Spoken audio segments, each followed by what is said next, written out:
taliska ciidamada Mareykanka u qaabilsan ee Afrika ee loo soo gaabiyo loo yaqaano Africom ayaa sheegay iyagoo kaashanaya dowladda federaalka Soomaaliya in laba duqeyn ay ka fuliyeen Soomaaliya kowdii bisha Janaayo. qoraalkan ka soo baxay taliska ayaa lagu sheegay in labada duqeynba lala beegsaday dhismooyin ay kooxda Al-Shabaab ay ku leedahay deegaanka Kunyo Barrow. taliska ayaa intaas ku daray in qiimeynta la sameeyay ay muujinaysay in duqeyntaasi lagu dilay 3 ka tirsan Al-Shabaab mid kalena lagu dhaawacay. taliska Africom ayaa sidoo kale waxay sheegeen in duqeymaha ay ku burburiyeen 6 dhismo oo ay leeyihiin kooxda Al-Shabaab mid kalena ay gaartay waxyeelo.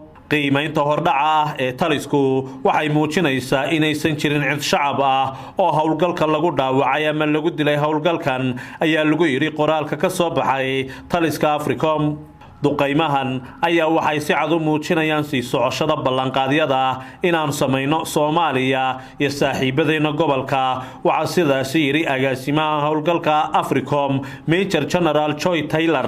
weeraradii ugu dambeeyay ayaa imanaya iyadoo Mareykanku bilaabay inuu Soomaaliya ka saaro ciidanka ka jooga oo lagu qiyaasay 700 oo askari kadib markii amar uu bixiyay madaxweyne Trump.